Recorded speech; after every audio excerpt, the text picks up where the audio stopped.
મોટા સભામાં સુખપૂર્વક બિરાજે અને પહેલા જઈ અને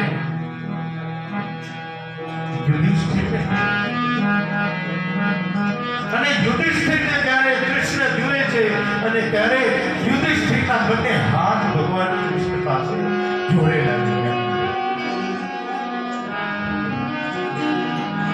ભગવાન પાસે જોડેલા છે અને યુધિષ્ઠિરના નેત્રોમાંથી બાણ એટલે ભગવાન કૃષ્ણ સમજી ગયા અને પહેલા ભગવાન કૃષ્ણ બીજી બધી જગ્યાએ સભામાં પછી જાય છે. પહેલા ભગવાન કૃષ્ણ યુધિષ્ઠિર પાસે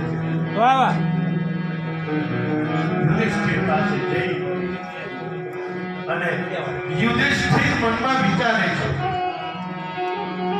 બસ પ્રભુ મને બીજું કાંઈ નથી, કાંઈ મારી ઈચ્છા જ નથી. બસ તમારું આ ચહેરો નિહાળી લીધું, તમારો ચહેરો જોઈ લીધું. હે પરમાત્મા, તમારા દર્શન થઈ ગયા, હવે મને બીજું કાંઈ નથી. અને આજે મારી આંખમાંથી આંસુ નીકળે છે એ પણ આંસુ બીજા કોઈ નથી.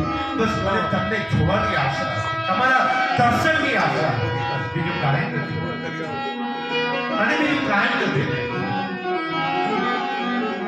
હે મારા વાલા, બસ તમારા દર્શન થઈ ગયા, ભાગ્યશાળી.